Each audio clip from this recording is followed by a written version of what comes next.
TikTok থেকে অনেকেই আমাকে কমেন্ট করেছে একটা চকলেট কেকের রেসিপি দেওয়ার জন্য। তো তাদের জন্য আজকে নিয়ে আসলাম ময়েস্ট চকলেট কেকের এই রেসিপি। শুধু টিকটকের জন্য না, আমি ইউটিউব এবং ফেসবুক দুইটাতেই এই ভিডিওটা আপলোড করছি আমার প্রিয় ভিউয়ারদের জন্য। আজকের এই কেকটা খেতে যেমন সুস্বাদু, ঠিক তেমনি তৈরি করাও খুবই সহজ। আর তৈরি করে দেখাবো চুলাতে, কোনো ইলেকট্রিক বিটার ছাড়া। প্রথমে শুকনো উপকরণগুলো চেলে নেব। তার জন্য একটা বাটি আর একটা ছাঁকনি নিয়ে নিয়েছি। সেই সাথে আমি 1 কাপ ময়দা নিয়ে নিয়েছি ছাঁকনির মধ্যে। এখানে ময়দাই দিতে হবে 1/3 কাপ বা 1 কাপের 3 ভাগের 1 ভাগ দিয়ে দিচ্ছি কোকো পাউডার, 1 চা চামচ বেকিং পাউডার আর 1/4 চা চামচ দিচ্ছি বেকিং সোডা। এখানে আপনারা বেকিং সোডার পরিবর্তে 1.5 চা চামচ বেকিং পাউডার দিলেও কোনো সমস্যা নেই। তবে আমি আজকে ডিমকে বিট করে ফোমি করব না, তার জন্য আমি বেকিং সোডাটা ব্যবহার করেছি। এখানে আমি 1/4 চা চামচ লবণ দিয়ে দিয়েছি। সবগুলো শুকনো উপকরণ আমি চেলে নিচ্ছি।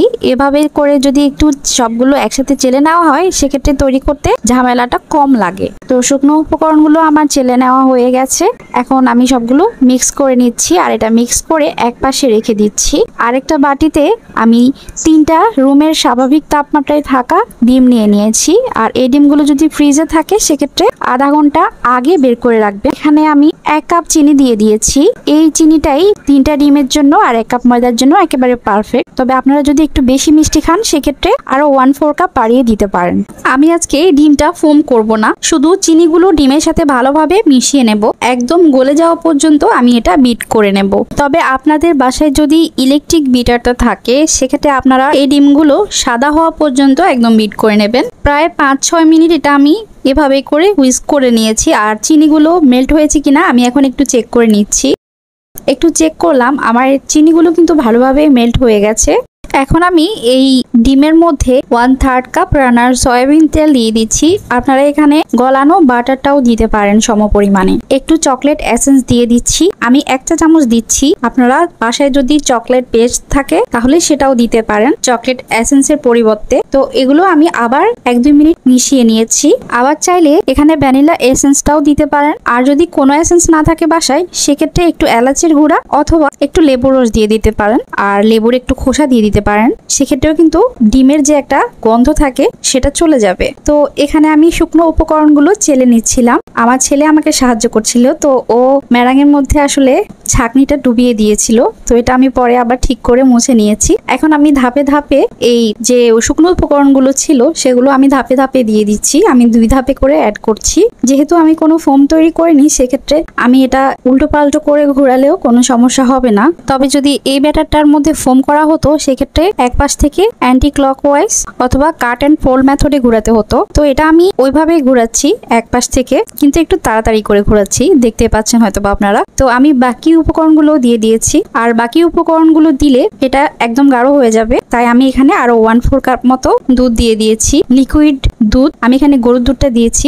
আপনারা পাউডার মিল্ক গুলিয়েও দিতে পারেন। এই কেকটার মধ্যে আপনারা যদি 3টা ডিম না দিতে চান, শুধু একটা ডিম দিয়ে করতে চান, সেক্ষেত্রে 2 ডিমের সমপরিমাণ দুধ অ্যাড করবেন। সেক্ষেত্রে আপনি একটা ডিম দিয়ে তৈরি করতে পারবেন। তো এটা আমার মিক্স করা হয়ে গেছে। এখন আমি বাটির চারপাশে যে এক্সট্রা উপকরণগুলো লেগেছিল আমি স্প্যাচুলার সাহায্যে সেগুলো ক্লিন করে নিয়েছি। এখন এই চকলেট কেকের ব্যাটারটা রেডি হয়নি, আমি এতে আরো একটা উপকরণ অ্যাড করব। সেটা হচ্ছে 1/2 কাপ একদম ফুটানো গরম পানি। আর এই পানির মধ্যে আমি 1 চা চামচ মতো কফি দিয়ে দিয়েছি। আমি এখানে প্যাকেটের ইনস্ট্যান্ট কফিটাই দিয়েছি। আর ওই ইনস্ট্যান্ট কফির মধ্যে কিন্তু চিনি দেওয়া থাকে, তাই আমি আর এক্সট্রা করে কোনো চিনি দেইনি। তো ওটা আমি এখন মিক্স করে কেকের ব্যাটারের মধ্যে দিয়ে ভালোভাবে মিশিয়ে নিয়েছি। আর কেকের ব্যাটারটা তুলনামূলকভাবে একদম পাতলা হবে, তো এতে ভয় পাওয়ার কোনো কারণ নেই। এটা ভালোভাবেই কিন্তু রাইজ হয়ে যাবে আর কেকটাও পারফেক্ট ভাবে ফুলবে। এখন আমি কেকটা বেক করার জন্য একটা কাচের মোল্ড নিয়েছি। এটা লম্বায় আর সেন্টিমিটারে মাপতে গেলে 20 সেন্টিমিটার আর চড়ায়ও 20 সেন্টিমিটার আছে। আর ইঞ্চিতে যদি ধরি আমি সেক্ষেত্রে 8.5 ইঞ্চি করে আছে দুই পাশে, মানে দুই পাশে সমান 4 কোণা একটা বর্গক্ষেত্রের মতো। তো এর মধ্যে আমি একটু তেল মাখিয়ে নিয়েছি। আমি শুধু তেল দিয়ে করছি আর এক্সট্রা করে কোনো ময়দা দিইনি অথবা বেকিং পেপারও দেইনি। আপনারা যদি এটা টিনের মোল্ডে করেন সেক্ষেত্রে তেলের উপরে একটু ময়দা ছিটিয়ে দিতে পারেন অথবা একটা বেকিং পেপার দিতে পারেন। তো আমি কিন্তু সম্পূর্ণ ব্যাটারটাই মোল্ডের মধ্যে ঢেলে নিয়েছি আর একটু ট্যাপ ট্যাপ করে নিয়েছি যাতে ভেতরে কোনো এয়ার বাবলস না থাকে। আপনারা যদি এই কেকটা ওভেনে বেক করেন 170 ডিগ্রি সেলসিয়াসে এটা 25 মিনিট থেকে 30 মিনিট বেক করে নিলে হবে। তো আমি আজকে এটা পানির ভাপে এটা কড়াইতে করছি। পানিটা আগে আমি ফুটিয়ে নিয়েছি আর এখন দেখতে পাচ্ছেন ভাপ উঠছে, প্রচুর গরম। তো পানির মধ্যে আমি একটা স্ট্যান্ড বসিয়ে দিয়েছি আর স্ট্যান্ডের উপরে আমি মোল্ডটা দিয়ে দিচ্ছি কেকের আর উপর থেকে আমি ঢেকে দিচ্ছি।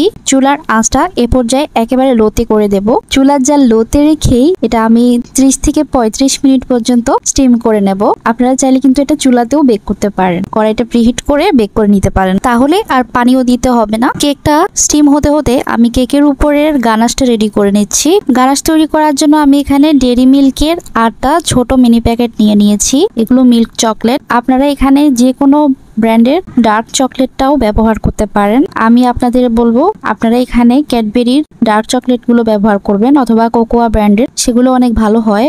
আমি আমার হাজবেন্ডকে বলেছিলাম আসলে ক্যাডবেরির ছোট বারগুলো আনতে, তো এটা আসলে ভুয়া, নকল একটা নিয়ে এসেছে, আসলে চেক করেনি ভালোভাবে। তো আমার কাছে এই চকলেটের টেস্টটা একদমই ভালো লাগেনি। অন্য যে কোনো ভালো ব্র্যান্ডের চকলেট এখানে ইউজ করবেন, সেটা হোক মিল্ক চকলেট কিংবা ডার্ক চকলেট। এই বারগুলোতে একটাতে 14 গ্রাম করে আছে লেখা আছে, তো আমি 8টা প্যাকেটই ব্যবহার করছি এখানে। তো এখন এখানে 35 মিনিট পর আমি এসে চেক করছি আর দেখেন পানিও প্রায় শুকিয়ে গেছে আর কেকটাও কিন্তু এখন অনেকটাই ফুলে উঠেছে। আমি কাঠি টুকিয়ে চেক করছি, কাঠি ক্লিন বের হয়েছে। তো আমি আরো কয়েকবার ছিদ্র করে দেখেছি, কাঠি ক্লিন হয়েছে, তার মানে কেকটা বেক হয়ে গেছে বা স্টিম হয়ে গেছে। আমি এটা এখন নামিয়ে নিচ্ছি আর আমি বাকি উপকরণগুলো সেগুলো রেডি করে নেব। তো এই চকলেটটা আমি একদম ছোট ছোট করে পিস করে নিয়েছি। এখন আমি এতে দুধ দিয়ে দিচ্ছি। এখানে আপনারা শুধুমাত্র 2 টেবিল চামচ দুধ ইউজ করবেন। আমি এখানে আসলে 1/3 কাপ দুধ দিয়ে ফেলেছিলাম, তো যার কারণে এটা অনেক পাতলা হয়ে গিয়েছিল। তো এটা আমি আবার একটু চুলায় দিয়ে ঘন করে নিয়েছি, মানে একটা ফ্রাই প্যানে আবার একটু নাড়িয়ে চাড়িয়ে ঘন করে নিয়েছি আর কি। তো এর মধ্যে চাইলে কিন্তু আপনারা বাটারও দিতে পারেন, একটু টেবিল চামচ মতো বাটার দিলে এটা আরো চকচক করবে। মানে হিসাবটা হচ্ছে এরকম, 100 গ্রাম ডার্ক চকলেট বা মিল্ক চকলেটের জন্য নাকি গরম গরম 2 টেবিল চামচ ধোয়া ওঠা দুধ দিতে হবে অথবা হুইপ ক্রিম দিতে হবে। এখন আমি কেকের জন্য সিরাপটা রেডি করছি। তার জন্য আমি একদম টকবগে ফুটানো গরম পানি নিয়ে নিয়েছি 1/2 কাপ, আর সেই সাথে 2 চা চামচের মতো আমি কফি দিয়েছি। এই কফির মধ্যে চিনি আছে কিন্তু তারপরেও আমি 1 টেবিল চামচ দিচ্ছি, নয়তো পানসে লাগবে। আসলে কফিতে চিনির পরিমাণটা কম আছে তাই আমি আরো 1 টেবিল চামচ বাড়িয়ে দিয়েছি। কেকটা কিন্তু এখনো গরম আছে, একেবারে ঠান্ডা হয়ে যায়নি। তো এটা আমি একটু আলাদা করে নিচ্ছি ছুরির সাহায্যে। একটু আলাদা করে উঠিয়ে নিলে তাহলে আমরা যে সুগার সিরাপটা এখন বানিয়েছি সেটা কিন্তু এখানে দিয়ে দেব, কফির মিক্সচারটা আর কি। তো তাই একটু উল্টিয়ে নিচ্ছি। তো কেকটা কিন্তু আসলে এতটাই ফুলেছে যে উপরের পাশটা একেবারে ফুলে আলাদাই হয়ে গেছে। তো আপনারা চাইলে কিন্তু কেকটাকে উল্টিয়ে দিতে পারেন, মোল্ড থেকে আপসাইড ডাউন করে নেবে। তো আমি ওইটা আর করছি না, আমি উঁচু নিচু অবস্থায় কিন্তু এগুলো কেটে নিচ্ছি। তো এগুলো কেটে নিয়ে আমি এর উপর সেই গরম গরম তৈরি করে রাখা চকলেটের মিশ্রণটা দিয়ে দিচ্ছি। আমি সম্পূর্ণটাই এখানে দিয়ে দিচ্ছি। তবে আপনারা যদি এই কেকের উপরে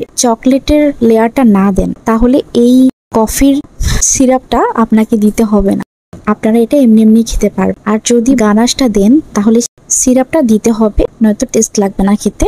গানাশটা দিয়ে দিচ্ছি, গানাশটা দিয়ে আমি একটু স্প্রেড করে দিচ্ছি। যেহেতু উঁচু নিচু আছে, কেকটা অনেক বেশি ফুলে গিয়েছিল, আমি আর বাড়তি অংশটা কেটে ফেলে দেইনি, আমি এভাবেই দিয়ে দিয়েছি। তো এটা আমি এখন উপরে একটু ডেকোরেশন করে নিচ্ছি, চেরি দিয়ে দিচ্ছি।